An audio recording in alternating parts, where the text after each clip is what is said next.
हा शहर कधी स्वतः झोपत नाही आणि कधीच कोणाला उपाशीपोटी झोपू देत नाही. हा शहर दुबईचं आहे. रिसेंटली दुबईचे शेख मोहम्मद बिन जायदनी ही अनाउन्समेंट केली आहे की ते दुबईच्या खूप सारे लोकेशन्समध्ये असली एक मशीन लावणार आहे ज्याच्यामुळे खूप सारे लोकांना, प्रत्येक माणसाला इझिली भेटणार आहे ब्रेड.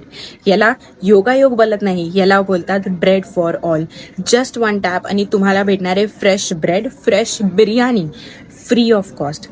कोणतीच ओळख लागणार नाहीये, कोणताच प्रश्न विचारला जाणार नाहीये. दिवसभर तुम्हाला भेटणार आहे, कधीही आणि कुठेही. काहीच प्रश्न विचारले जाणार नाहीये. Absolutely free of cost. तुम्ही स्वतः सांगा, तुम्ही कधी असला शहर बघितलाय का जे फक्त स्वतःचा विचार करत नाही पण प्रत्येक लोकांच्या पोटाचा विचार करतो. लोकांना सेफ्टीज प्रोव्हाइड करत नाही पण जेवण पण प्रोव्हाइड करतो. दुबई फक्त स्वतःचा विचार करत नाही, दुबई इथल्या प्रत्येक माणसाबद्दल विचार करतो. दुबई फक्त स्वतःलाच डेव्हलप करत नाहीये पण प्रत्येक माणसाची काळजी सुद्धा घेतोय. जर तुम्ही असला कधी शहर बघितलं असेल तर मला कमेंटमध्ये सांगा.